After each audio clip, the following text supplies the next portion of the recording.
Hi.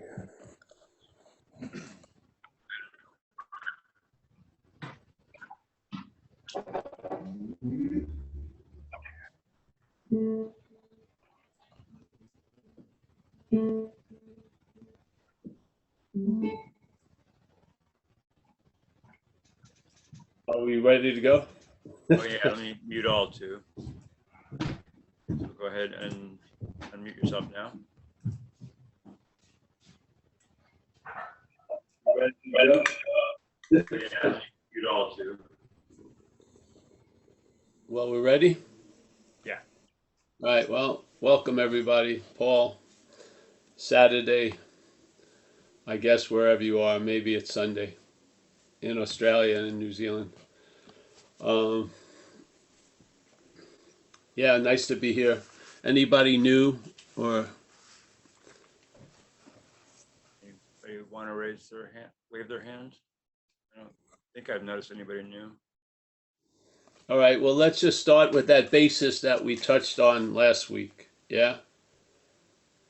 Because this is the whole assumption, I feel, uh, of non-duality, which is there is no greater mystery than this, that being the reality ourselves, we seek to gain reality. Yeah, all right, so that's just a proposition, suppose, in a way. It's just an assumption. It's just the idea that everything else is built on. Because if you weren't reality, it may make a lot of sense to try to gain reality.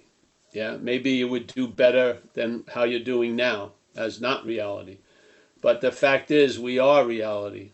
So looking for reality as reality is a blindness, in a sense, to the reality. Yeah, so where would you think the more important direction would be? Constantly trying to convince reality that it's reality, or to share with reality what we're not, so that reality may see it's not that, and then it will find out with no time at all what it is, yeah? By realizing what it's not. This isn't valid in most things, but it's valid in this approach because you are what you're looking for. Yeah, that's the whole premise. Yeah, that's why if you don't see that way, the logic that springs from that doesn't make sense. You're going, well, you know, I've been using Buddhism to acquire traits that I think the historical Buddha had. Well, far out. That makes a lot of sense from Paul, yeah? Because Paul has some traits he may not be happy with, and so he figures maybe I can trade some of these traits in and acquire some Buddha traits. And then Paul will be traveling lighter and be nicer to people, and people won't think he's such an asshole, let's say. Yeah, so therefore it makes a lot of sense. But if Paul's the Buddha, then using Buddhism to seek the Buddha may not be as clear as you're seeing it. Maybe there's an underlying activity going on that the premise of what you're not is being reinforced. Yeah. That's the statement that follows this sort of statement, the conception of this non-existent thing being existing and then wanting to get salvation for it. In that case, your spiritual practices themselves are reinforcing the non-existent thing. How can they destroy it? They're not even giving you an option in that statement. They're saying if that's the case, then the spiritual practices themselves are reinforcing the non-existent thing. How can they destroy it? They don't say it could be happening. They're basically making it a statement, really. So the identification as what you're not, wanting to get salvation for what you're not, then in that dynamic, spiritual practices themselves are reinforcing the non-existent thing. How can they destroy it? Yeah, that's the logic. And if you get the first, it may taste like a pretzel logic when you taste it from the mental logic. But if you can sort of not spit it out and let it get in, it will go somewhere else that it will make complete sense to. It may not be in the mental logic, but something underlying or, let's say, unsuspected or whatever, it makes sense to. And then the revelations of non-duality, hopefully in these talks, will build on that logic, and you'll see the seamlessness of it. You'll see the seamlessness of the fact that we are reality ourselves. That's why using ourselves as reality to look for reality will not succeed. Yes? There'll be a value in it when it fails us, so that maybe we'll come to the recognition, I'm not that. Yeah? So everything has value, but in a way, you could save a lot of time if you could just hear this. Yeah? Not as what you're not, because that's going to claim to... See, what you're not never hears it. We're the hearing of the message. The mental state claims to be the hearer of the message. Yeah? And it happens so quickly, the message gets... Let's say you first taste the message, right? Pasta, and suddenly it's like a taco. Yeah? It gets changed quickly. You get the taste, and then suddenly it's interpreted as a taco. It's a weird example, but it's sort of like that. So what's hearing the message is always what the message is intended to contact, yeah? But that's not sufficient, because there's an activity that happens in time, that there's a claiming of the hearing of the message to imply the hearer of the message. And that's when you're deaf to the message.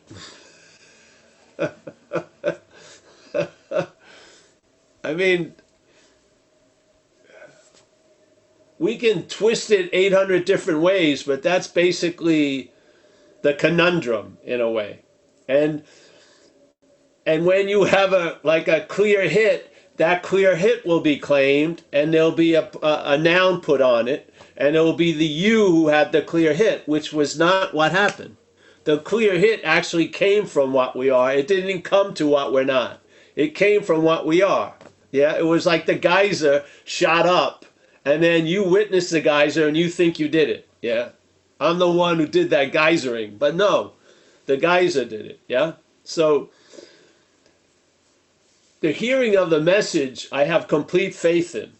That's why we try to accompany the hearing of the message with some warnings about the hearer of the message. There's no warning about the message. There's no warning about the hearing. There's the warning about the hearer of the message. Yes? The one who got the message. The one who thinks they lost the message. The one who thinks...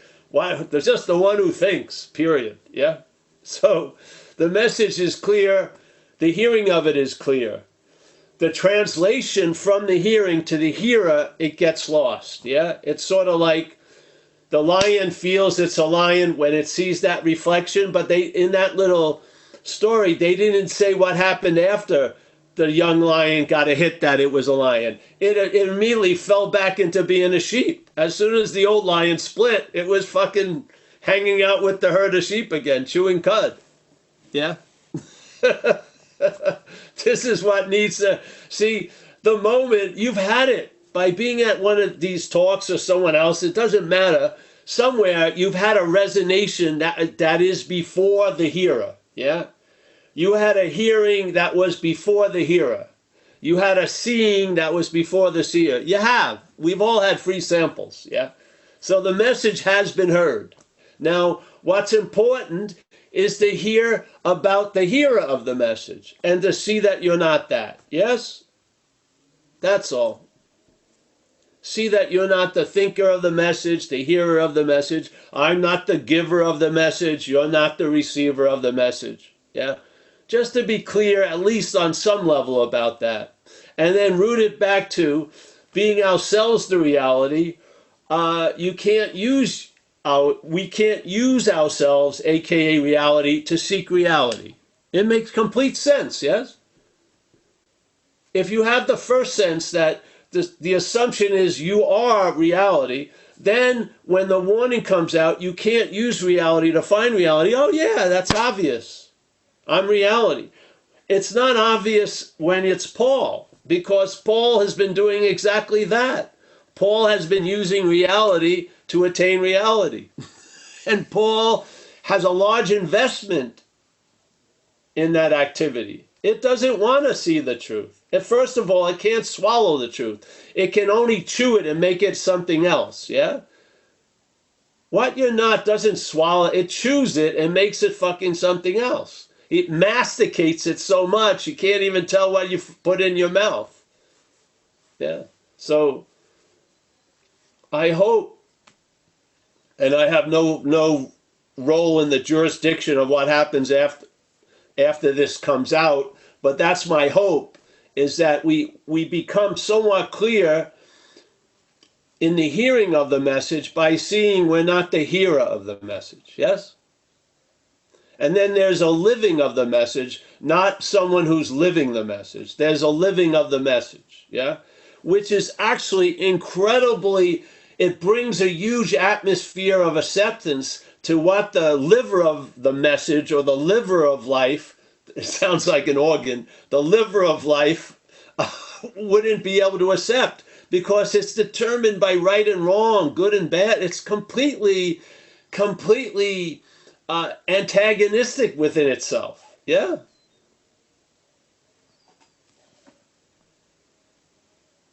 So yes, let's say there's going to be a hearing of the message today. Hallelujah. Yeah. And that hearing of the message is based on we are reality ourselves. Yeah. So, and that's why the message is not about reality. It's about what we're not. Yeah, because we are reality. You know what I mean? You don't have to beat a dead horse, in a sense. You are that. What you need to see is what you're not. See the activity that promotes this story, and because the interest and attention has been led to believe it's about you, it overrides what you are. It does, seemingly. It doesn't, but in appearance it does. It seems to have overridden what you are. And that's the act of dreaming, really. Dreaming is a seemingly so, yeah? So the dreaming just continues, denying the reality. That's not its premise, but it's affirming the appearance, and in that way it denies the reality. How is that which represents the denial of reality, how are you going to use that as the vehicle to arrive at reality? Only by seeing that it's failed. That's how it's used, yeah? It's used by recognizing it's failed. So then suddenly you're left with all your devices, and you come to know that they're not yours. Yeah?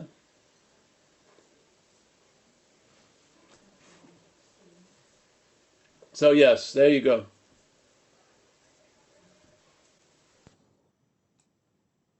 You ready for questions? Never, but yes, go ahead. Anybody want to raise their hand?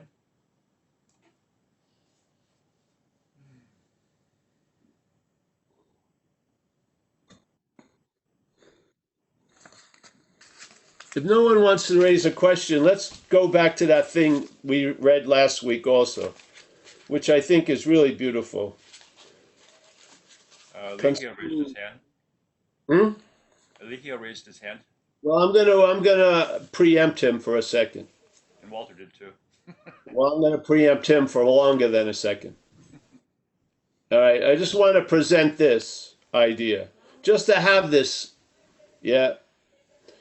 So there was a big question, like usual, about free will and predetermination, and he says very clearly, if there's a sense of individuality, it's not if there's individuality, because there isn't any. There's a sense of individuality which is a product of the selfing. It's produced. If that's in place, then free will is there. Yeah? So basically, the individuality is what lends the importance to this questions of free will and predetermination. And he says this, first, find out who it is who has free will or predestination and abide in that state. Then both are transcended. That is the only purpose in discussing these questions. To whom do such questions present themselves? Yeah?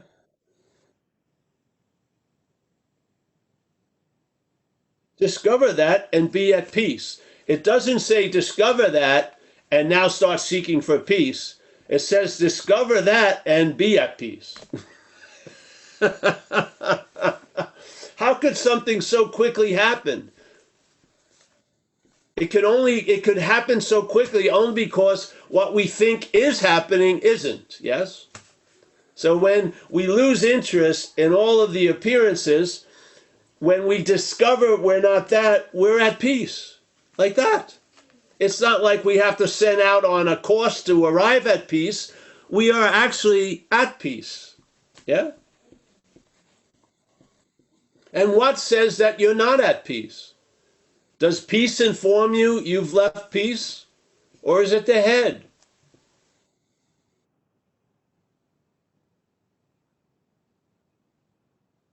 What would happen if you were on a game board, and then we'll get to the questions. You were on a game board, like Monopoly, let's say. Without knowing it, you started at square three, and you thought that was the beginning. So you missed the whole point of the whole thing.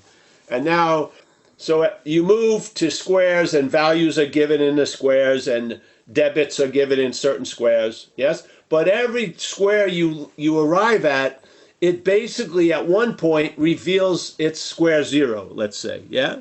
So you go to all these different squares, but they're all based on square zero, yeah? This is the message in a way. You keep getting brought to that place, yeah? With the interpretation that you left it, and after a while you realize you've never left it, and there's an interpretation of leaving it, yeah? But there's a deep recognition you never left it while your head is acting as it has, as if it has, yes? You don't waste any time trying to convince the head. You just see you're not that. Yeah? How many squares are necessary when they reveal always to be of square zero? There's only square zero. There's only being reality ourselves. Yeah? So when all these flaws that support this, mental house or emotional house or physical house, when the four collapses, it shows it's always been this empty space, let's say. Yeah? That isn't just a phenomenon one time only. It travels with you after a while. You see, no matter what's appearing, it's always been. Yeah? That. Yeah? It's not like you don't have an infinite amount of denial of it. Sooner or later, being brought back to where you never left from, it becomes obvious you never leave from it. Yeah, I hope. That's why the repetition of the talks, that's one of the reasons why. We don't say anything freaking else. We say it in a lot of ways, but we're attempting just to bring you back from where you never left. So then you realize the leaving isn't real. Therefore, there's no need to try to arrive. Yes? You can't have one without the other. The drive to arrive is the belief you've left. Yes? Or you're not where you want to arrive to. We're undermining that. That's the first spring of the platform. We're undermining that by the statement, hey, being reality ourselves. Yes? So yeah, you're brought back, you never left. Brought back, you never left. Brought back, you never left. Brought back, you never left. Brought back, you never left. Brought back, you never left. Brought back, you never left. All right? Now then the mental state, does it sleep? I've left. Yeah? But there's no need to be brought back because on having never left is there. Yeah?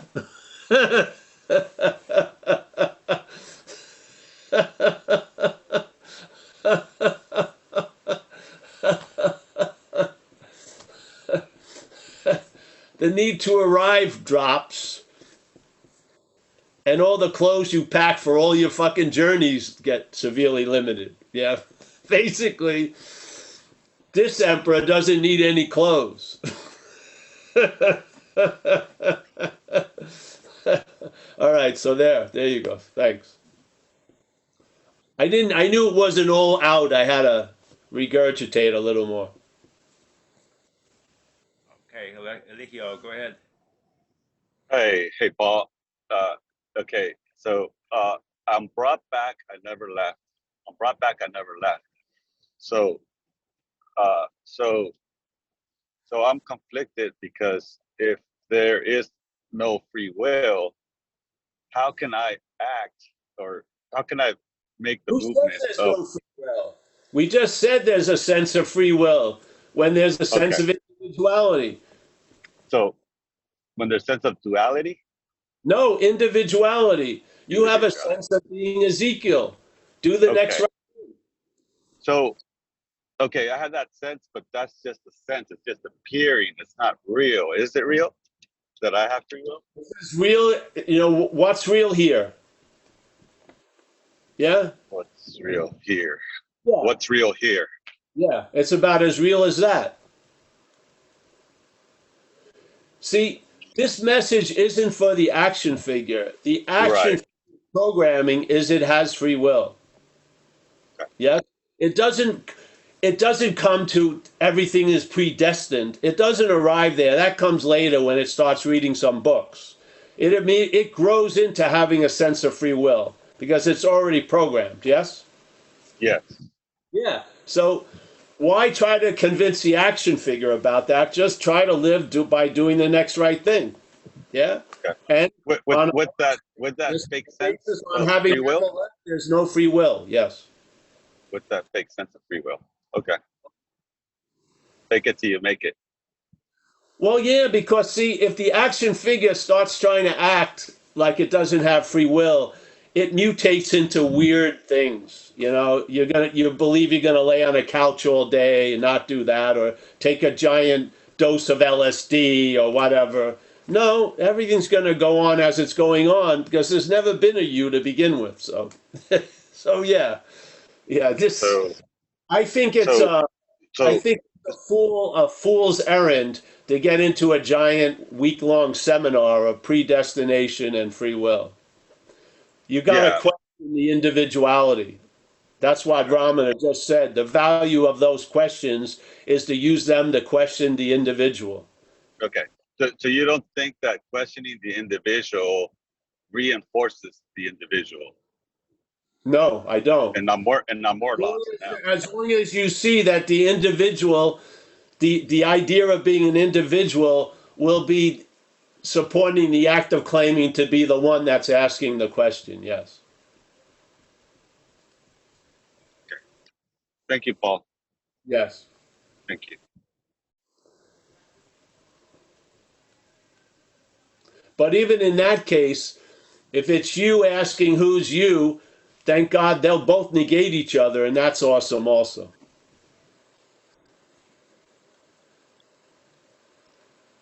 Don't you see it? It's trying to convince a mule to jump like a horse. Yeah? The mule can't jump like a horse. It's a mule. Yeah? The action figure isn't transcending anything.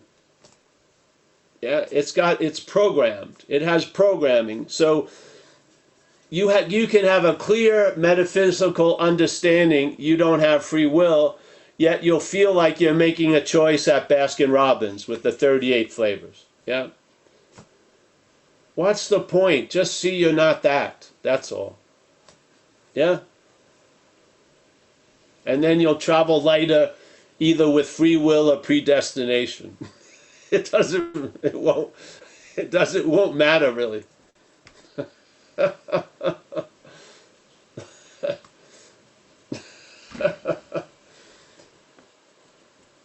Yeah. At the end, I go to. It doesn't matter. At the end, I get to. It doesn't matter I'm just going to share with you when this is what happens. Let's see you hear the term awakening. On one level, it's beautiful. When the action figures hears it, there's a use of it to punish the action figure for seemingly not being awake. Yes? I think most people who come to talks, they would have been better off as an action figure if they had never heard about awakening. Tell you the truth. Because they just use awakening to fucking beat the shit out of themselves. And then the supreme paddle or the 8-prong whip is enlightenment. That's a real one. So fucking, I should have been enlightened by now. There must be something terribly wrong with me. It's always concave back into selfing. Yeah? The same thing with this topic, free will and predetermination. In recovery, it's God's will and free will, or self's will. Yet there's never a questioning of the individuality, which is the platform for all those questions. What's the point? Yeah? At least in Ramana, in this reading at least, his point is the value the questions have, coming from individuality, is to point out, are you coming from individuality? That's the value. Yeah? Not the topic of self-will or predetermination, whatever. The real value is to use that to question, is there an individual or not? Because that's the dominant influence. The free will and predetermination isn't. Yeah?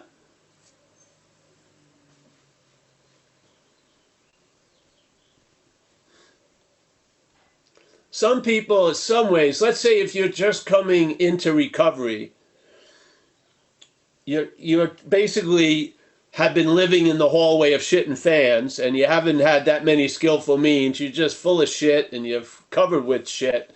And then you're starting to read metaphysical physics. I think it's pointless. You got to get your fucking act together. And by admitting you can't get your act together, and keep it simple. Yes? Does it matter if you're fucking drunk and you... if you had free will and arrived there or was predestined? You're fucking drunk. Yeah? So, in a way, it's besides the point. So what's the real... What we're speaking of isn't what happens after, but how it's taken to imply a before. Yeah? That's what I'm interested in. Yeah? There's tons of meetings, and you can have therapies and shit like that to deal with the action figure thinking it knows too much. Yeah, it just gets overwhelmed by this knowledge, and it turns into what we call in recovery self-knowledge, and that self-knowledge avails you nothing. It's like the professor of holes, who's a big circuit speaker of holes, always finds himself in a hole. I mean, what's the use of that knowledge? Yeah. The relief doesn't come from knowing if there's free will or predetermination or whatever. The relief is that you're a person. That's the relief. You're not the long-lasting, independent source of all fucking things. Yeah, that's where the relief lies. I'm serious. And the relief is really expressed through a lot of loss of interest in a lot of what the individuality is interested in. There's a lot of loss of interest in that. Yeah? I don't know if it's going to be for everyone, but that's been what I've noticed. Yeah. I thought there would have been a focus of interest, and then it would have become like a laser and would have shot my view up into the interstellar space. But no, there was just a loss of interest in the need to be liberated. There was a loss of interest in tons of shit. Yeah? Because I saw a folly. I'm not going to say it's applied to everyone, but I saw it applied in this experience, a folly in all these activities that I think non-duality clearly cuts off at the root. Yeah.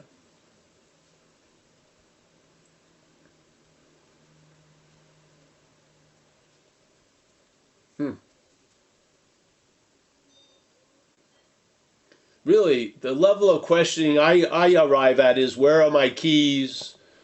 When's lunch going to be served? Whatever. What does the surf report say? That's pretty much the level of questioning.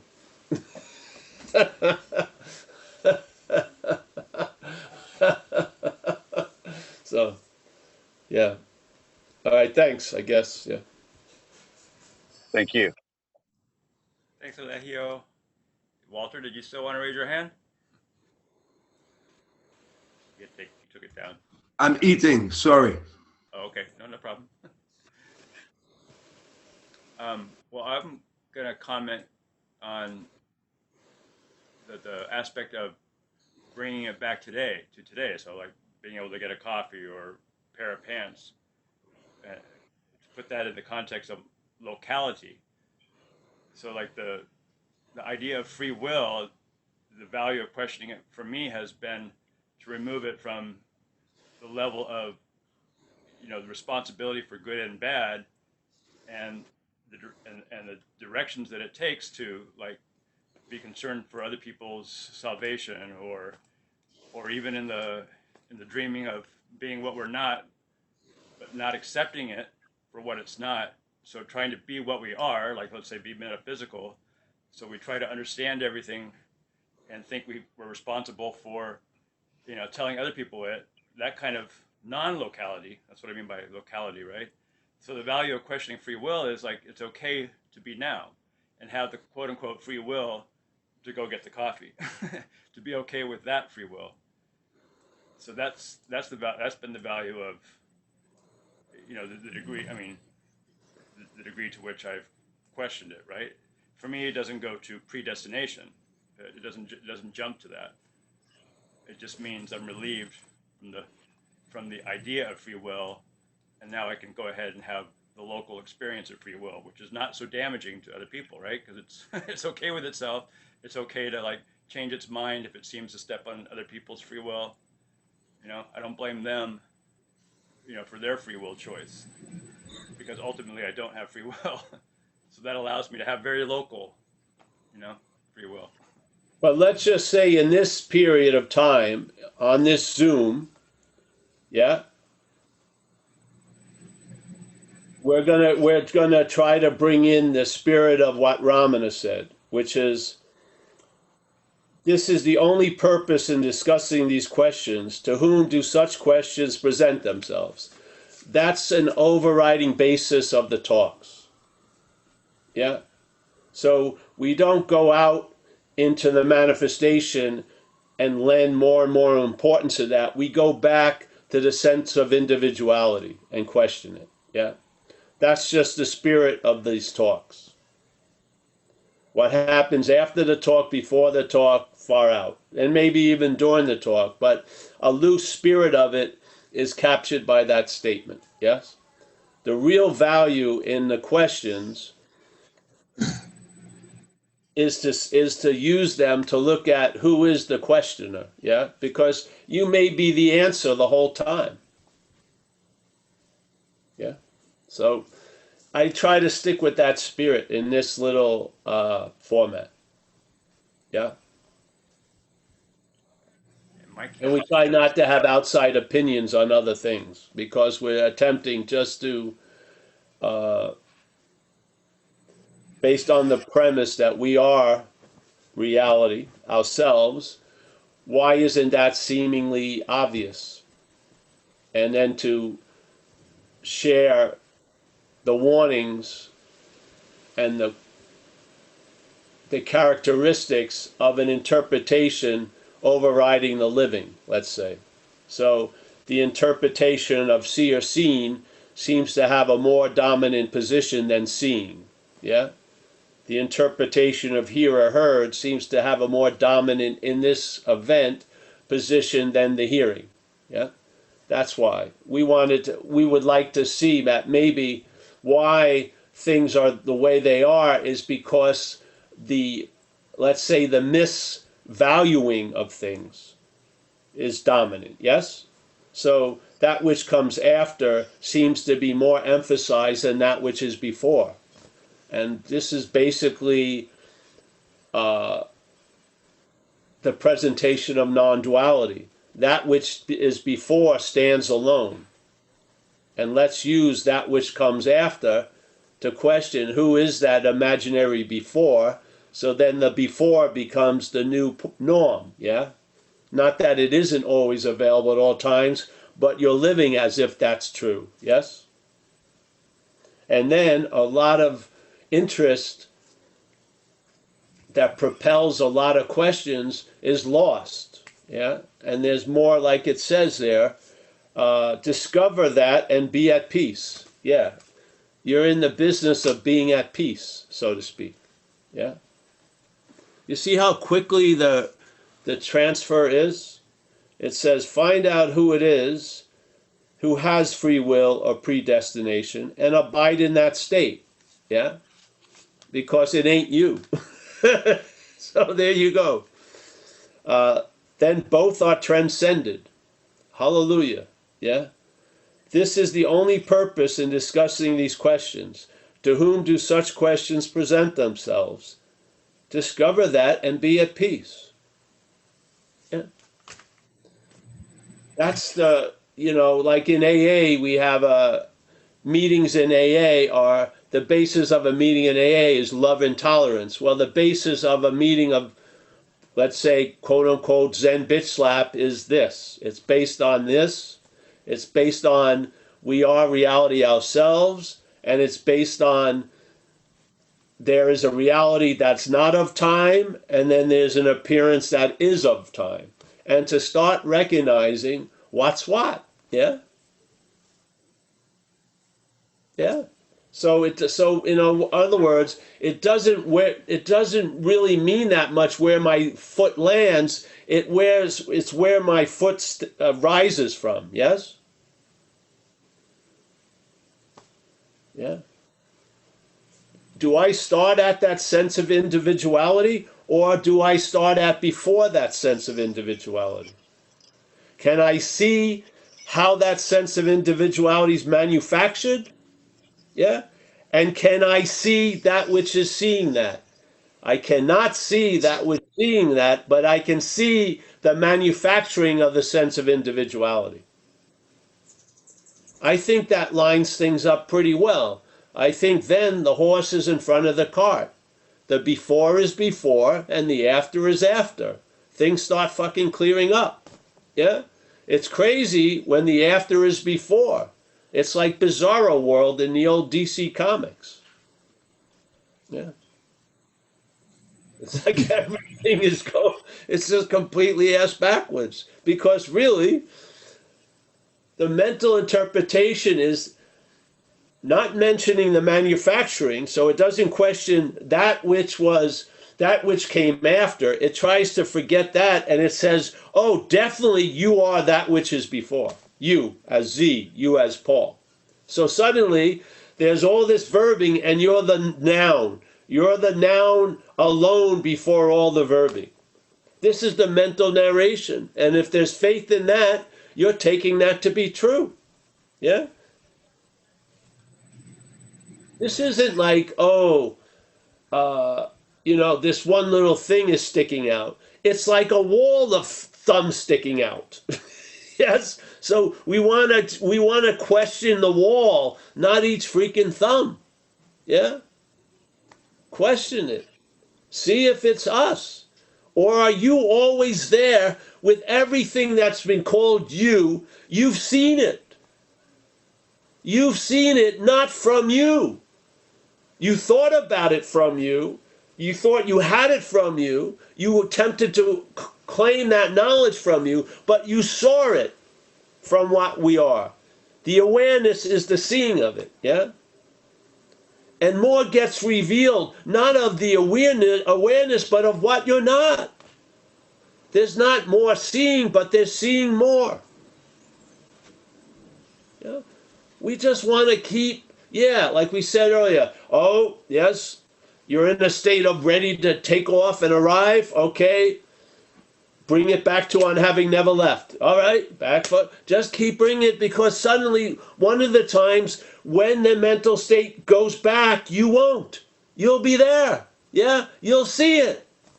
You'll see it from on having never left. You'll see all the plans of arriving, all the plans that it doesn't talk to you about, how many times you departed from where you never left, how many things you did that exiled you from that. Yeah, you'll see it. Yeah, the mental state will act as if it left and you won't leave. And it will act like it wants to arrive and you won't leave. Yeah, and it will act like it's getting closer, you won't leave. It will act like it did something and it's really far away and you won't leave. Yeah, because you can't leave. You're it. Yeah. And I know it. You're going to get broken. If you keep coming back to these Zooms, you're going to be brought back to that place. And one of them, I'm telling you, I know it broke in Helen. I've known it broke in Tariq. I've known it's broken Z. I've known it broke every one of you. Yeah. The premise is being ourselves reality. We're not chanting that because it won't work. Because what's going to claim being ourselves reality isn't it. So we're just stating that as the fact, and then let's question. Yeah? The questioner. Keep on, yeah. Trust me. Repetition, which is a poison here, can be used as a fucking medication. It can be a salve, yeah? Because enough times being brought back to on having never left, you'll realize you've never left, yeah? You will. You will. You'll fucking see through it, yeah? Then all the coming and going, you'll travel lighter through because you'll have a basis on having never left. That's the whole fear and anxiety it works with. You believe you've done something you should never have done. You've left the Godhead or something. You've dreamt separation or something. Some fucking insane heavy weight you have to fucking try to avoid the rest of your life, which is even heavier than the weight. Yeah? No. Yeah? On having never left. Nothing's happened. You didn't fuck up. Yeah? I don't care if you kiss the ass of separation 800,000 fucking times a day. It's not going to make it so. It can only reach a level of appearing to be so. To that which is not separate. That's it. This is dreaming. Yeah? I know it feels as real as anything. I'm not trying to downplay that. And if your house is on fire and you're feeling hot, don't use a philosophy. Get some water. Yeah? Yeah? Don't create a fucking a spiritual inertia by a philosophy. This isn't a philosophy. This is an invitation. Yeah? An invitation to where? To where you've never left. We just keep inviting each other back to on having never left with the point. Yeah. I had it once, a free sample, very clearly. I was in it just told me it's always been this way. Yeah. It just informed me I had never left. I had never been far from. I never was close to. I had never left, period. Yeah. You know how many plugs of how many stories that opened and let that shit drain out? Zillions of them. Zillions of them are always based on you've got to arrive. It is. Business, spirituality, it's just like another business. You got to do this, do that to arrive. And then when you arrive, you better fucking get a security system, build gates, because you're going to fucking people want what you have or whatever. It's just fucking the same old, same old. Where do you hear that you've never left other than non-duality? Nowhere. They're always planning for you to be on a long journey of improvement. You know, it's like when you were a kid and your mother would see how tall you were and make a mark on that fucking doorway. Well, that doorway just goes on and on and on. You're never going to be enough. You're never going to grow into a transcendent state. Yeah. This is an action figure.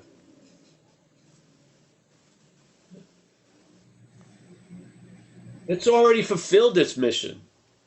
Yeah? It's the interface. It's what generates experience. It's completed its mission already. Yeah? You want to add on some mental idea that, yes, you, Paul, are going to transcend into the heaven-like golf course that has infinite amount of holes. No, it's not going to happen.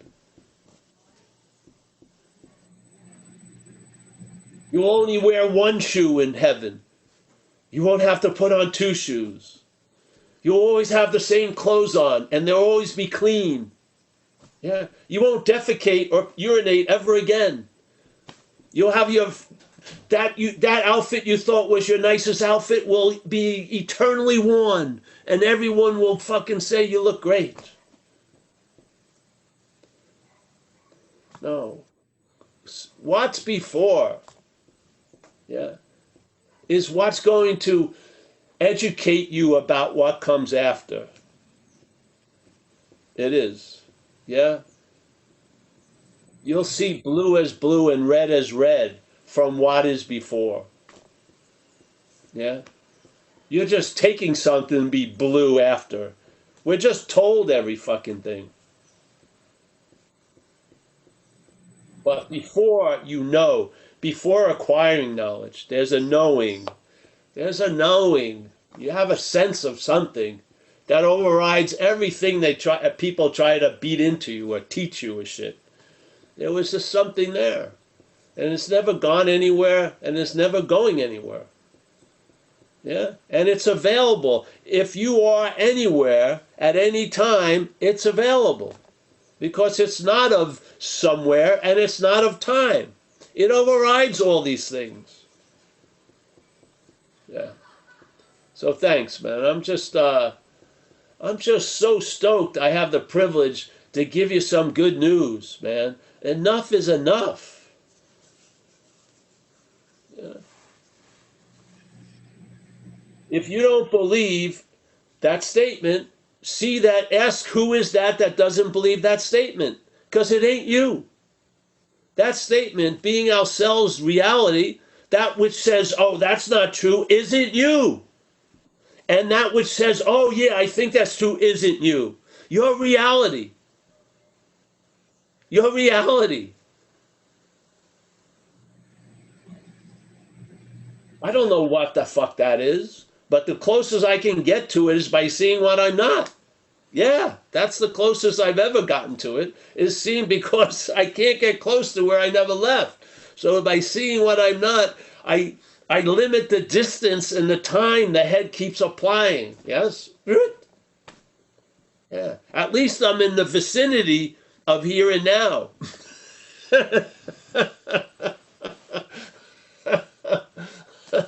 I don't miss much at all. I never get gypped. I'm here, sleeping, awake, fucking swimming, not swimming, eating, not eating, thinking, not thinking. Yeah.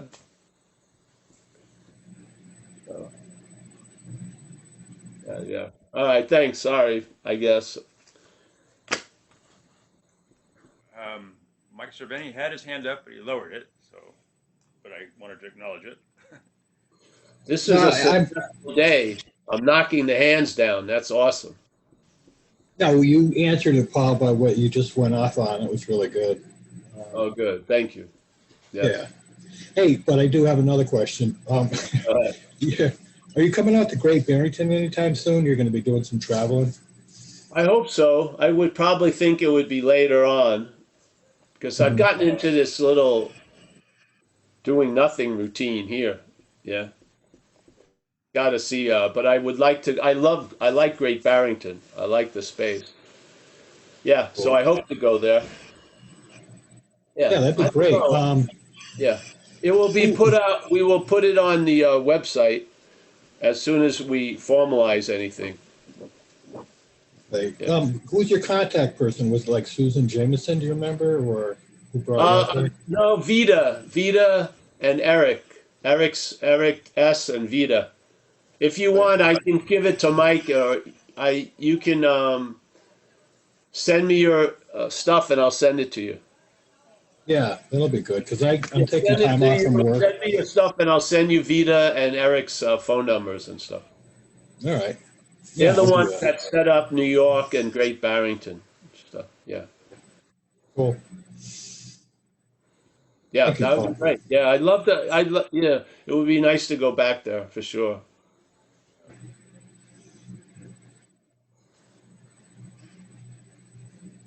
And I need to upgrade I got to renew my Accent subscription. I got to go to New York and I got to hear Darling or you ought to drink water a little bit and kick it back in.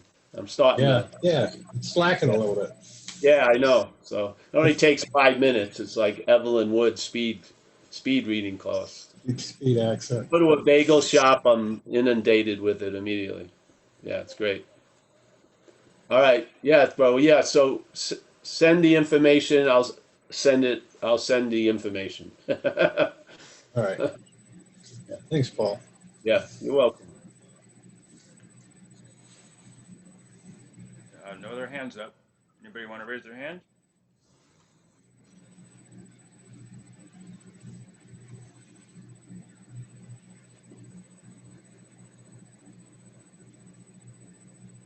Can I ask some of the people, have they felt a lightness that didn't seem to be acquired by just coming to the talks? Yeah. Yeah, Judith has something to share here, Paul. Yeah, Paul, you knocked my hand down a long time ago, and I'm so grateful for that.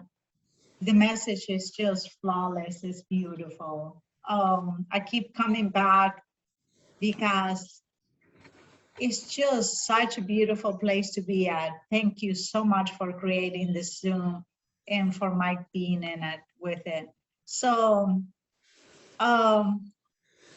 in traveling lighter, if I was traveling super heavy, searching for so very long, and I would say there were times that you couldn't peel me off the floor because I was in such panic because I needed to become enlightened.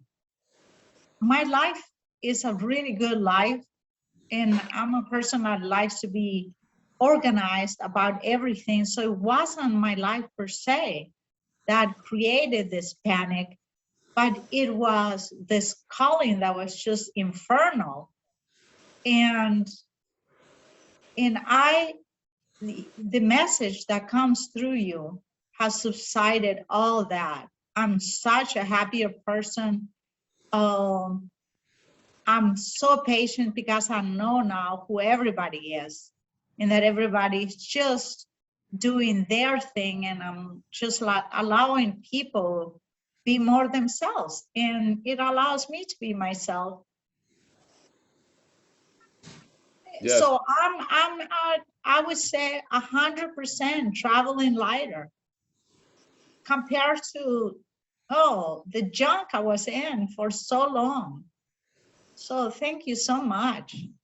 Well, thank you. Yes.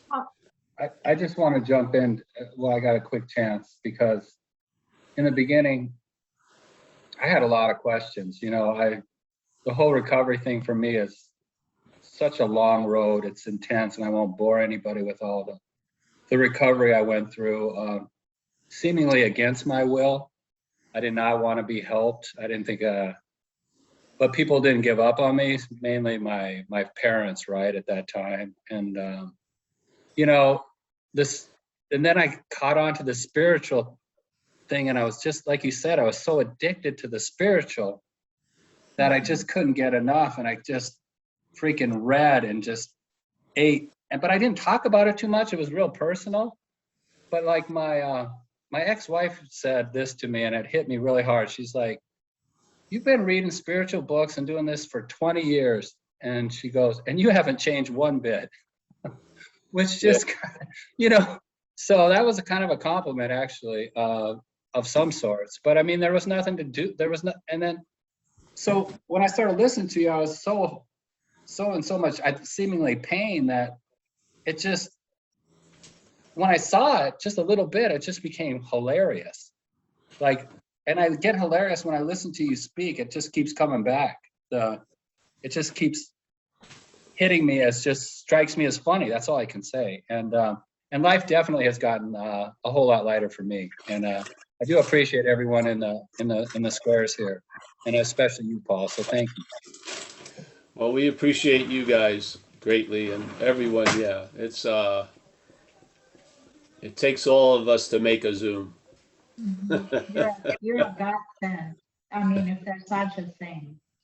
It's the best thing that ever happened to me in this lifetime. Well, Mhm. I want you to talk to my girlfriend a little more, Judith. Oh, she's beautiful, and I know she loves you so much. No, I know that Amelia and I are on board about you. I know. I'm I know, kidding. I know. Come on. Yeah. Well, it's great to see you guys. And are any questions now, Mike? I'm not. I'm just. Tanya has I'm her hand not. Don't be afraid. We need questions in Zoom, but let's take it lighter and use the question more to see, just to see the sense of individuality that's being produced. That's all. Yeah. I mean, a lot of people. I think Ramana Maharshi is a pretty good authority, and I like his view of. And he must have heard thousands and thousands and thousands of questions. And I liked his answer, this one. Maybe he probably had a lot of different answers in different settings. But at least in a controlled situation like a Zoom, you can have that as an ideal, to shoot for, is to not let the horses out of the barn and go crazy, but just to keep coming back to where, where the living sort of gets overridden by the interpretation. And see, it's not living or interpretation. There's living and interpretation, but it's nice to have a different balance, yeah? Living interpretation, not interpretation living, yeah? Because then the interpretation with the living as the emphasis becomes like an art project in a way. You get to see a lot of qualities you were never seeing when you were surveilling you as an object that needed to get better or something, yes? It just opens up giant amphitheaters of humor and other things. So, yeah. And I know in this experience, the mental state became so emphasized, I didn't see, as it got more emphasized, the possibilities got less and less. It got, in a weird way, it got bigger and then more myopic, yes? And I was choking on that interpretation. I just couldn't come to terms with it. And thank God, things happened to me that brought about a shift or a change in that which doesn't change. It's so weird. Yeah. So, but I really feel it has a lot to do with emphasis, attention, interest, and there's going to be a losing of it and then a great gaining of it. Yeah. But the attention won't be like how it felt before, like that forced looking to get something from things. It will be much more panoramic, yes? You'll be there entertaining what comes into the space instead of using the space to travel as quick as you can to some fucking predestination or some idea, yeah? You'll be open as the space to see what comes. It's a completely different posture, yeah? And that mental yoga only knows that one fucking posture, putting your head up your ass. So this is a much more developed, free form yoga. Yeah. So, and repetition's helpful here in time because miracles are forgotten by the mental state in a half an hour, 20 minutes. Peak experiences, the highest mountain you ever reach will be claimed and will be made into a molehill because the one mountain will always be the mountain of self. Yeah? No matter how many mountains you climb, the self is always going to claim it and dwarf them. Yeah? This is seeing that activity, not from the activity. Because seeing it from the activity, you want to get out of it, and that's the bigger in. Yeah? But seeing it not from the activity, you realize you're never in it. You've never been in it. Yeah? One of them is like a looking, and from there, I want to escape. Yeah. Seeing, I was never in. It's incredible. And I've lived that life of wanting to escape. It showed up and it demonstrated that the type of person I was concerning drug and alcohol use, I was willing to pay any consequence tomorrow not to feel uncomfortable now. I was constantly in the pursuit of getting out of self. Yeah. And I believe I took it to such a level that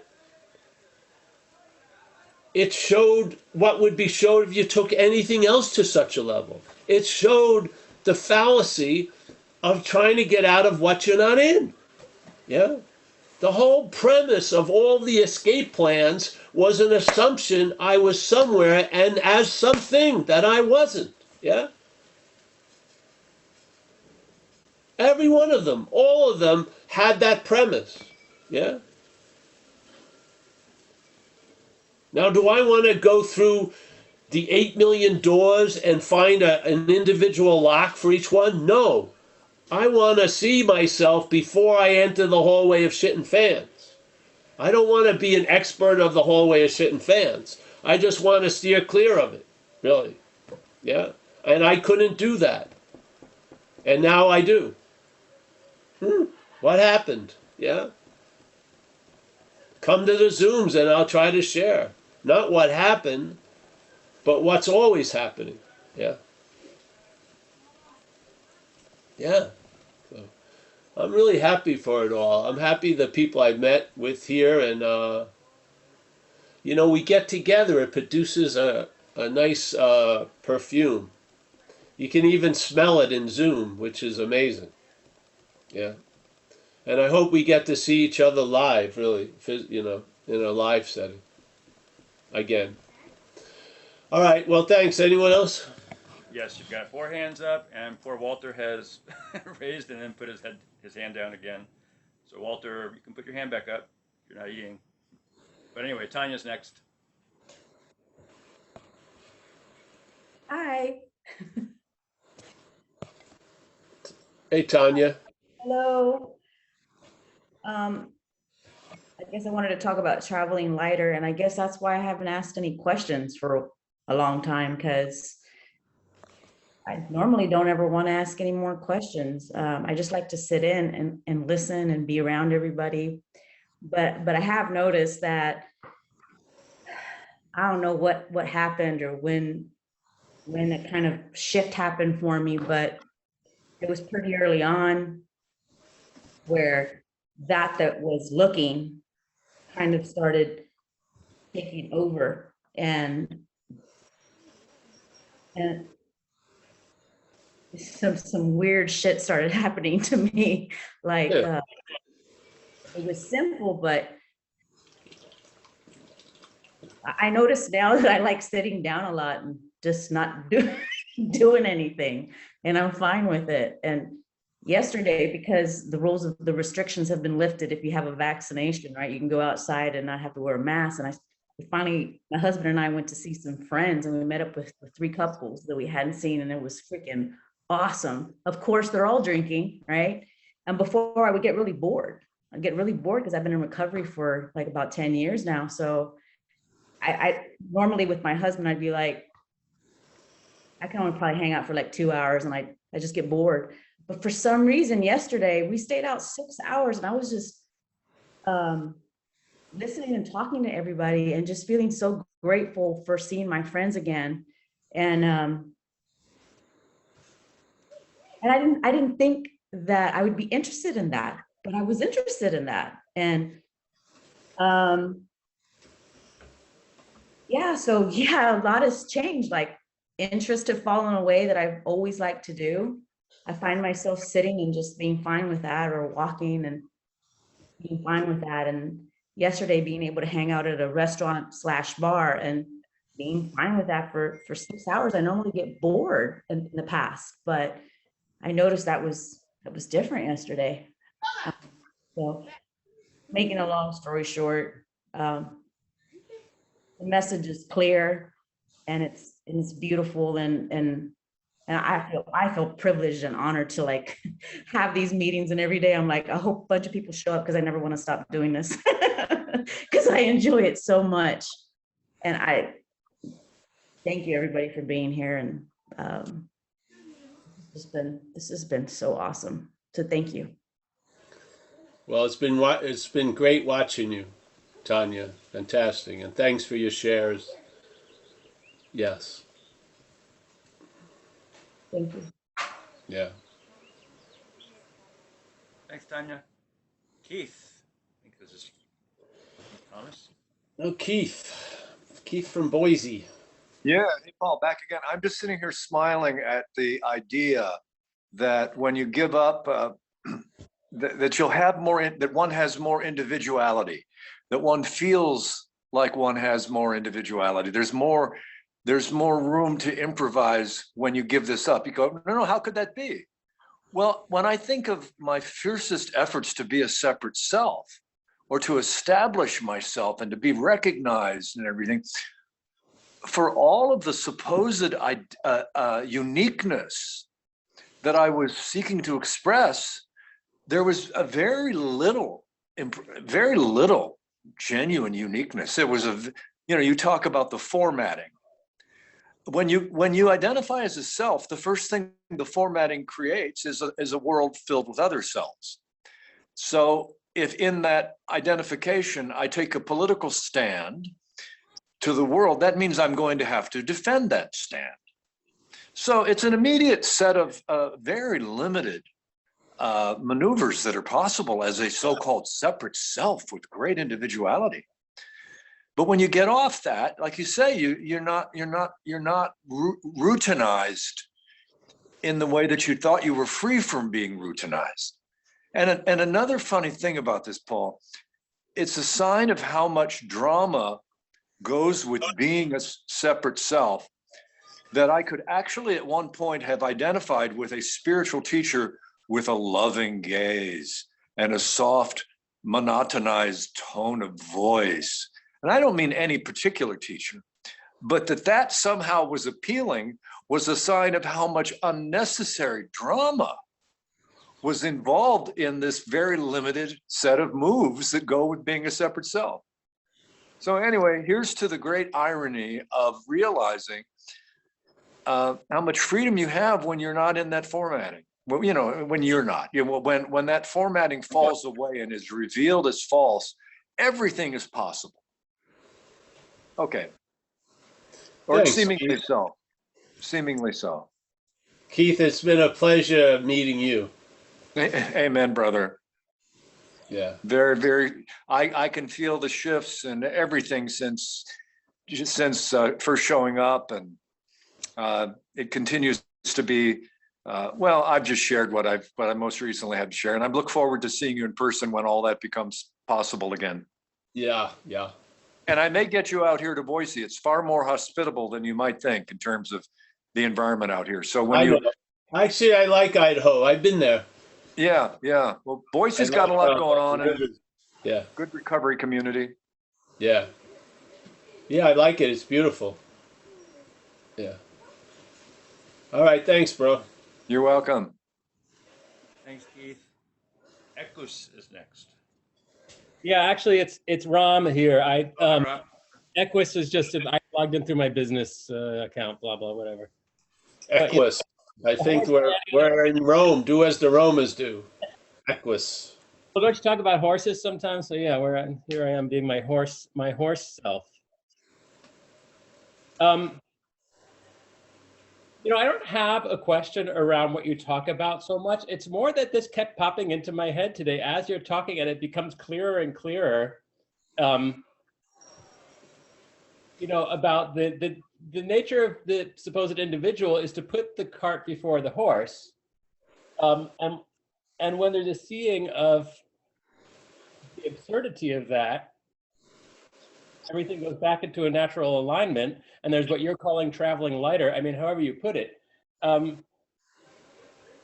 then when I sense that I'm in the place that you're talking about, and that you've just been describing what's true. It's not like, it's so obvious you're not saying something has to change. So the question that kept coming up is, why is this so rare? Out of billions of people in the world, why do you feel so few people are really interested or really hearing this or really seeing it? Because you would think that here's one simple thing, if you understand, it will relieve the vast majority of your troubles and burdens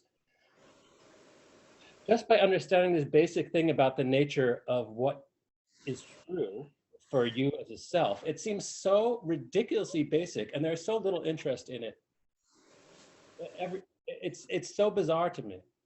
And I also met Ramesh, and he said, well, it's divine hypnosis, the entire universe, whatever. That was his answer, but I've never been satisfied. I don't understand why there is so little interest in this.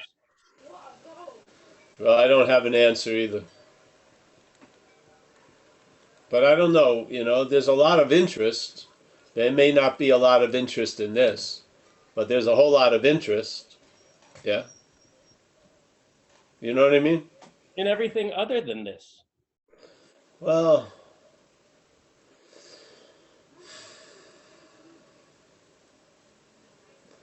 yeah, I don't have an answer for it.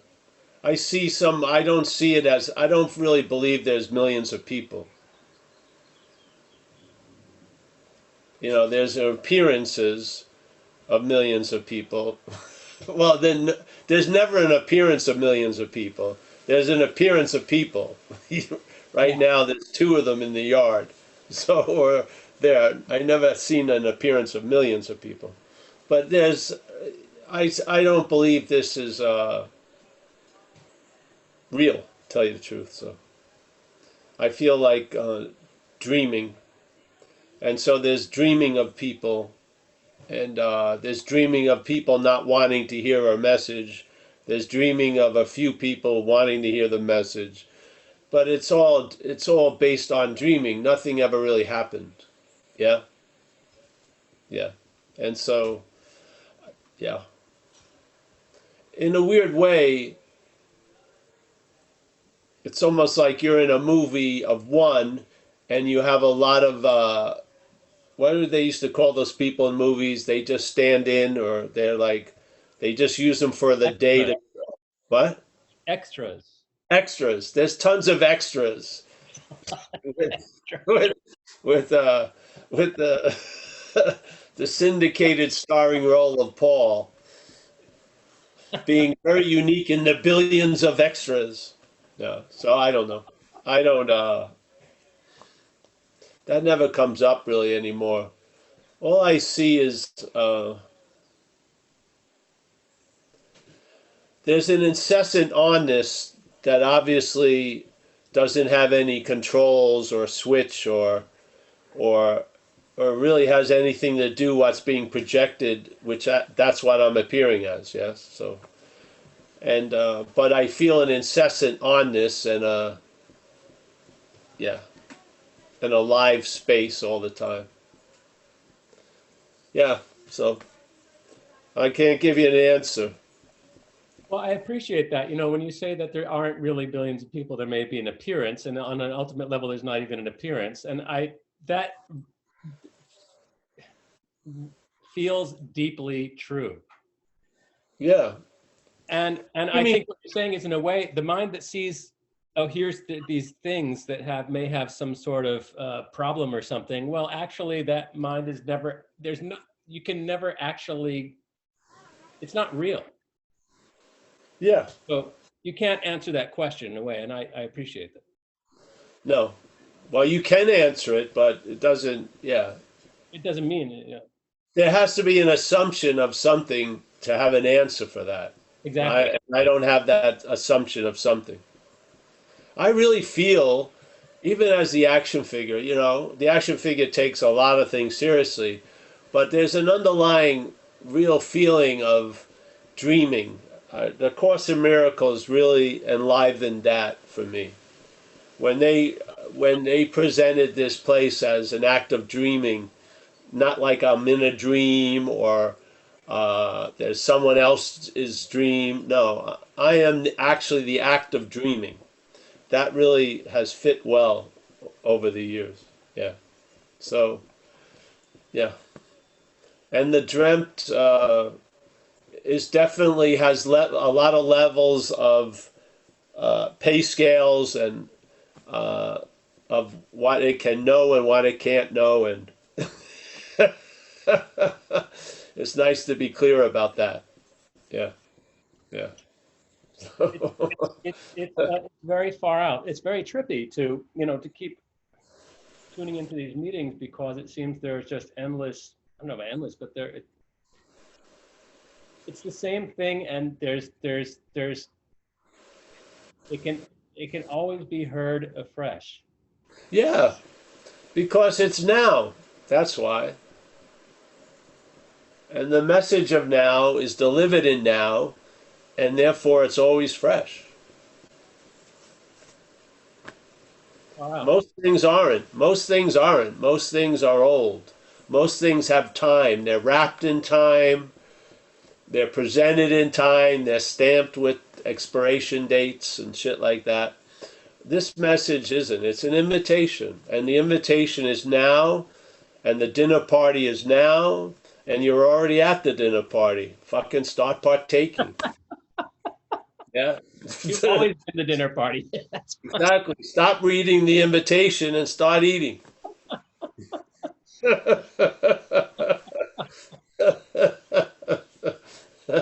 I want to be invited to the dinner.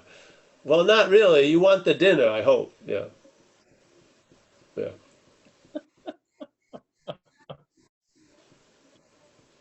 Yeah, I've watched this, I'm amazed at what happens at these things myself because I've gone to a lot of Paul Hedderman talks, a lot. And the freshness of the now always overrides the repetition of the same message. Yeah, the freshness of the now is the real taste of it. Yeah, Yeah. because basically there's nothing new in non-duality. It's the same. It's the same. Hey, this is the premise. You are reality, like it or not, and this is what needs to be looked at because that doesn't seem to be obvious to us. So let's question what's causing that not to be obvious so that it's obvious. Yeah. Yeah. Yeah. And it's the middleman who wants to be there to get it. That middleman needs to be retired, so to speak. Yeah. And how it gets retired is a loss of interest. And so when you start realizing you, this precious, cherished you, is really manufactured, it's made, and it's one of a million models or a billion seeming models. There's a loss of interest in it. I mean, and then there may be enough interest to see how it's manufactured, and then you leave the factory, and now I won't be fooled again, so to speak. Oh, that's what that song is. Okay. Before you see all the different coffee cups, you look at the bottom, and it's made in Paul. Then you know exactly where it comes from.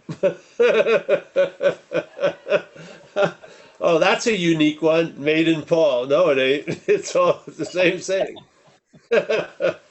Or made through Paul. Yeah. Well, I'm happy to see you. I'm happy to see everybody, and I'm hoping what we can do together. Things can happen. Something we, as the we, can do for us what we couldn't do for ourselves. Yeah, yeah. So I think we all need. I think we all need a thank you for. I think a wonderful, wonderful atmosphere that comes out of these little events. Yeah. So I honor you, honor all of you. Yes. Now let's get on with it. You ready for the next? I'm ready, bro. Yes. It's Joe from the Bronx. Oh, Joe from the Bronx. Hey, Paul, before I go, Nina had her hand up, and I think she might want to say something. So, ladies first, if she'd like to speak, if that's okay with you. Well, we'll be here for both questions, so it doesn't matter. Oh, Joe. Hey, I was just gonna share about traveling lighter, and I was just gonna say, yeah, definitely. I had some experiences. I had a therapist who, for like a long time, would say like, go for a walk, like notice nature. Like I definitely was one of those people that I only lived in my head. Really, I never, I had, and even now, I don't have a great sense of like smell or taste or any of that stuff. Everything was intellectualized. And then I started to notice like, I'd have thoughts and I'd go, that's not my thought. That's my, and I would even notice, I'd be like, that's my dad's thought. That's my mom's thought, like really specific thoughts. And then other thoughts I'd notice, I'd have an experience and then I would tell it to someone. And whenever I would tell it to someone, the experience would evaporate. And I would notice that over and over and over. And then when I heard you, I'd go, oh, that explains that, what was happening. But the traveling lighter stuff, more recently, since I've been listening to you, like the other day, the whole morning, it was hilarious, like complete Abbott and Costello, like throughout my morning, little things, I would say, every little thing I did would be every time I was judging every single thing I did, but with like hilariousness, like getting on the computer, doing this. Is this right? Is this wrong? Is this good? Is this bad? Things that I think were under the radar, like I wouldn't notice. But instead of like judging myself for judging myself, it became like hilarious and like, oh, that's like, it was funny, like super funny.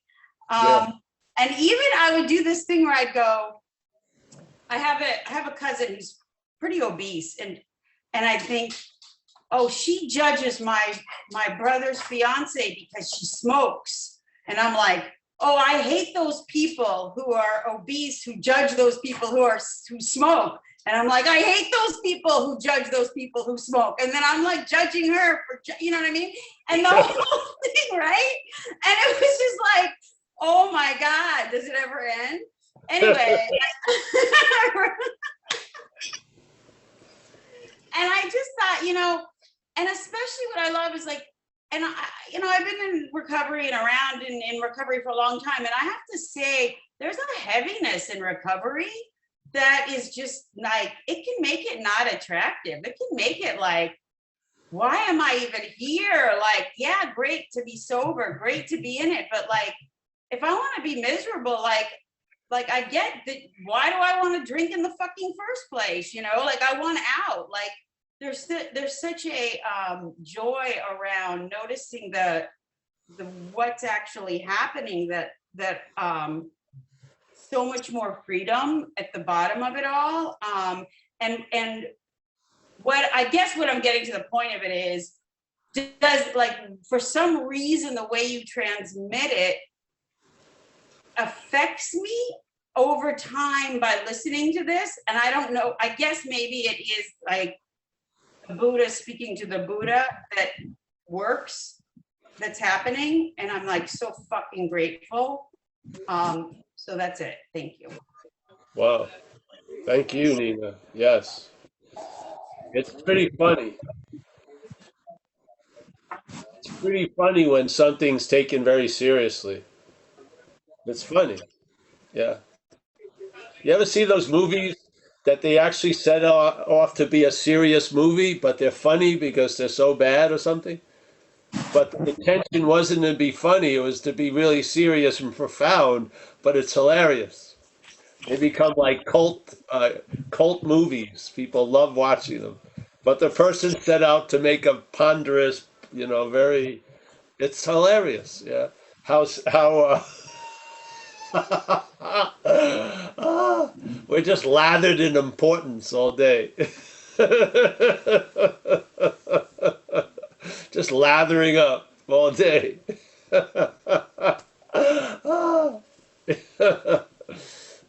Yes. Well, it's nice when you start seeing it.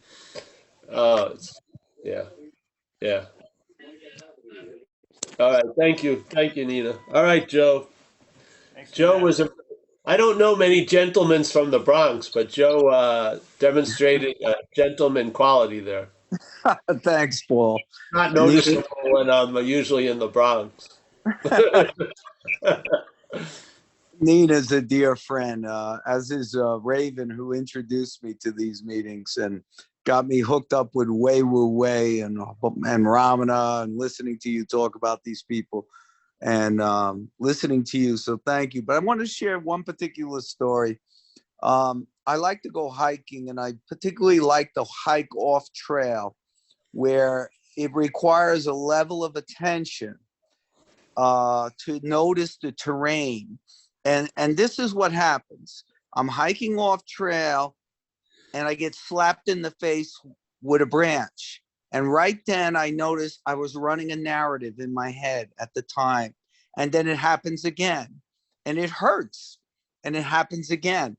And within 20, 30 minutes, I'm really paying attention to the trail because I can't get struck in the face one more time. It's just too painful. And the shift is beautiful. And there's a humor about it because I'm thinking, well, you weren't paying attention, motherfucker. What did you expect to happen? And I can't believe you came into the woods with this shit in your head. You know, like, what the hell are you doing? It's beautiful out here. And you're running resentments through your head, really? But you know, I guess what I'm saying is that listening to you has helped me to laugh at myself a lot more, not take it so seriously when and I notice I do that every day. I laugh aloud at some of the stuff going through my head, and I Yeah. see that sometimes when there's a strong emotional reaction, that there's a circular or an arcing pattern of thinking that immediately reinforces it, or there's some sort of interplay. And I'm like, hold on here, because Yeah. and I've been journaling for years, like hundreds and hundreds of pages. So I finally one day I wrote down what are these scenarios that go through your head. There's only like 10 of them. There's 10 specific scenarios with different, and here comes one of them. And it's not like I'm free from them. I'm not free from them. They still grab me. They don't grab me quite so tightly or for so long, you know. Yeah. So I just wanted to put that out there. Oh, that's great, man. Thank you. Yeah. That was great. Yeah. A nice 1-2 punch. Nina and Joe. And I also thought that the Zen bitch slap and the being slapped in the face with the branches, I thought you might appreciate that. Yes, I do appreciate that. We can make a little like remember when you used to have those different pages and it'd be a and then you go like this and you see a whole there would be you getting slapped by branches. It would be really good. Joe gets slapped by branch.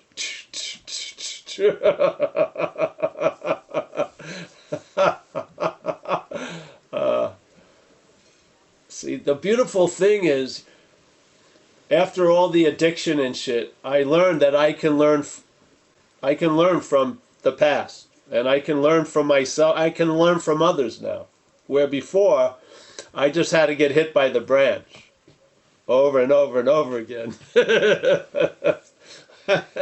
But it's amazing the action figure has witnessed the reclaiming of an ability to learn. So I can learn when people are speaking from a certain place. I don't want any of that. You know, I can tell where they're speaking from a lot, and I don't want any of it sometimes, yeah? Or I love where they're speaking from, yeah? So it's a trip. How do you Like, set that boundary? How do you set that boundary when you can feel someone's draining? And this is a toxic individual, but they're sort of asking for help, but it's a toxic dynamic for me. How do you set that boundary? My mind kicks in, the guy's asking for help. And it's like, I don't want any part of that shit, you know? yeah. Well, I usually don't have any rote answers. I wait for the situation, and then I respond the way I do, yeah?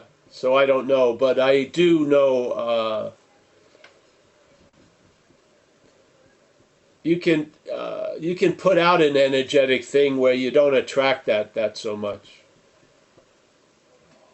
It's not me putting it out, but there's a putting out there. Yeah, yeah. It's worked. I don't know. Because it's not serving people. Sometimes trying to be of help to people is a disservice. Life is going to have to whack them with some few more branches. Yeah, for them to get it. And I don't want to keep them from being in their own little forest. Yeah, yeah. So, yeah, you learn a lot just by. You see, the point is first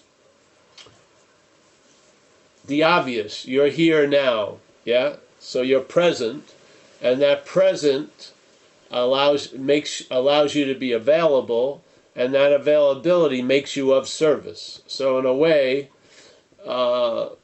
it's the focus isn't it's not about me. It's not about them really. It's more of the bigger picture, and they're being used and I'm being used, and see what happens. Yeah, yeah. But yeah, if someone is not interested in something, I'm not going to go too far with it. Yeah, yeah, yeah. Yeah, thanks, Joe, a lot. Thanks for your presence here. No, thank you, Paul, very much for these meetings, the space. Thank you very much, really.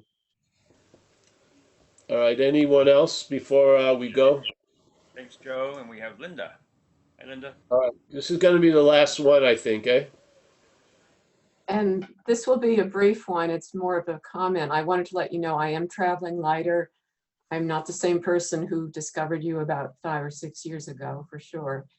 And to say that what you're doing is definitely working.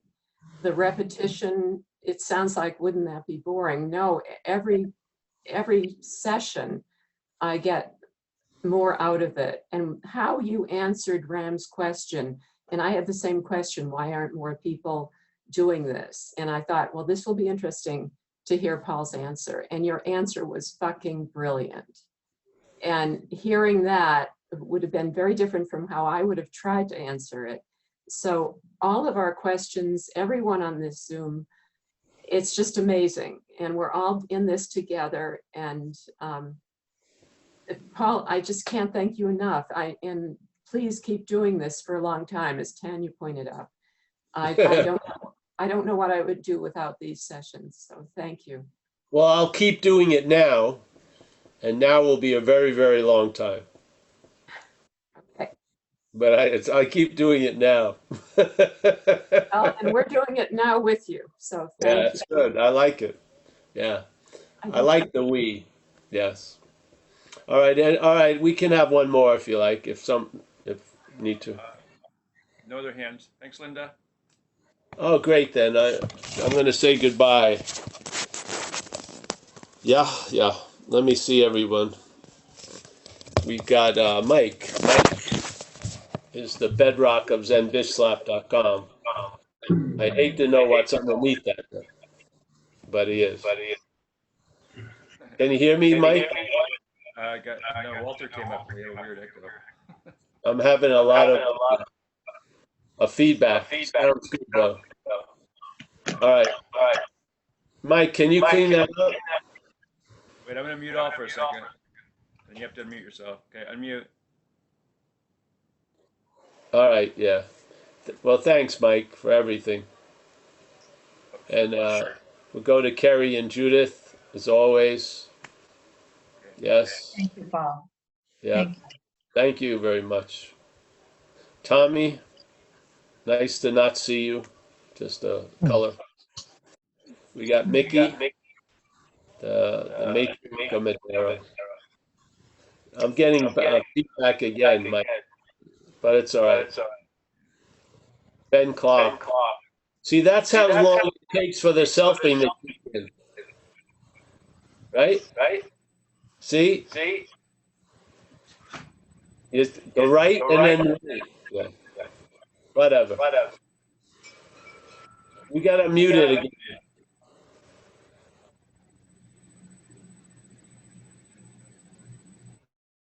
All right? That's better. Ben, nice to see you. We got Robert, New Zealand. Can you hear me? Yeah, I can hear you, Paul. Oh, good. We Thank you. got Anu. Nice to see you, Anu. Did you cut your hair, Anu?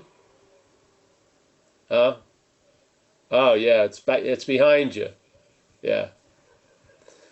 We got Geo. Nice to see you, Geo. Norman. Yes. Roman. Oh, this is a heavyweight division here. And Helen. Helen, Norman, and Roman. Wow. We got Mr. Fraser. Thank you, Mr. Fraser, for the donation. The man before the curtains. Yes. We got Z. Z, I'm going to try to mosey over there sooner or later. Jump in. Water. Alex, as always, nice to see you, honey. I'll hopefully be seeing you live sooner or later. Yeah? Yeah. Great. Linda, thank you so much for your presence here. Always a pleasure to see you. Mike, as always, nice to see you, Mike C. We got Thanks, Paul. Johannes, another German character. Very nice. Connor from Dublin. We got, Mark and Lorraine. Mark is here again, traveling lighter. Very nice. Joseph from France. Always a Thank you, pleasure. Paul. Thank you, everybody. Nice to see you, Joseph. Yeah. We got Chris. Chris is in a new seating arrangement today. Yeah, there he is. We got Sarah, formerly of Greece, now in the United Kingdom. I'm back in Greece. Oh, far out, honey. Finally made it. Oh, great. Thank you for today, Paul. It was such a heartfelt one. It was a special one tonight. It was, I don't know, it just felt really a lot of love. Oh, great. Great, honey. Well, it's probably the grease in you Maybe, picking I it don't up. know. Maybe. What I'm not happy that I'm back here, put it that way. Oh, you're not? No? No, what I'm not is happy that I'm here. Yeah. Yeah. Just what I'm not would be happy to be in Greece too, maybe. Northern California ain't bad. It's beautiful here. Yeah, it's awesome. Awesome place. Walter from the Netherlands.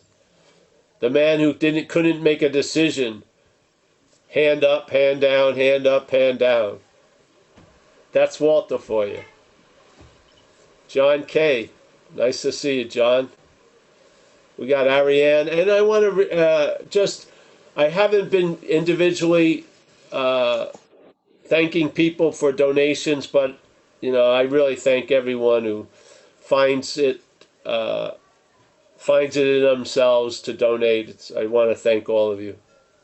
I don't go on the web. I don't go on the whatever. Just don't do it. So Keith, always a pleasure. Boise. We got Lisa M. Lisa M. Are you driving? I hope not. Yeah. Well, I'm listening. I'm driving, but Paul, I've been listening to you for years, and you came to visit my Finders community a couple of weeks ago. Man, I've been traveling lighter ever since I listened to you, and I'm just ever so grateful, Paul. Fantastic. Say hello to that Finders group. I enjoyed that. I sure will. Yes. Yeah, they enjoyed having you, Paul, and you're awesome, man. I'm coming out to California to see you in person one of these days. I'm just gonna show up and go out for coffee with you, man. Please, yeah, please. Just call me up. Give me 5 minutes advance notice. Yeah, we'll see each other. Yes. We got Matthew. Matthew's an old acquaintance. Nice to see you, Matthew. Amelia, the love of my life. She's on the Riviera right now. She's bathing she had to go to Monaco to relinquish her princess role. Yeah. Yeah. She's staying in Northern California with the living corpse.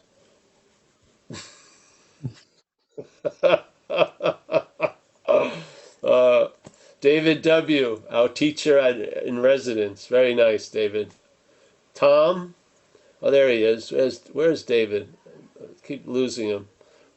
I lost you. I lost David, but oh, there's Tom, Thom. Nice to see you, Tom. I don't see you well, but nice to see you. It's a little dark there. Hey, also, Sarah, I want to get your information just in case we go to Greece. We're going to go to Italy in September, hopefully. So, Oh, welcome. yeah, Anytime. yeah. We may have some uninvited guests for a day or two. No, just tell us about it. All right. Just wanted to scare you. See. It's a tiny island with no airport, so you'll see. We'll find you. Okay. We got Dale. Nice to see you, Dale. We got Tariq from Dover. Fantastic, as always. We got Jim. That's an interesting background. It's just some boxes. Yeah, it looks like a ski mountain made out of boxes. That's No, storage boxes. storage boxes. Thanks, Paul. Right. Thank you. You're welcome. We got Tanya. Thank you, Tanya. We've been watching you. It's been lovely to see you travel. Yes, fantastic. Nina, as always. Yes. We got Sonia. Nice to see you, Sonia, there. We got Joe from the Bronx. Very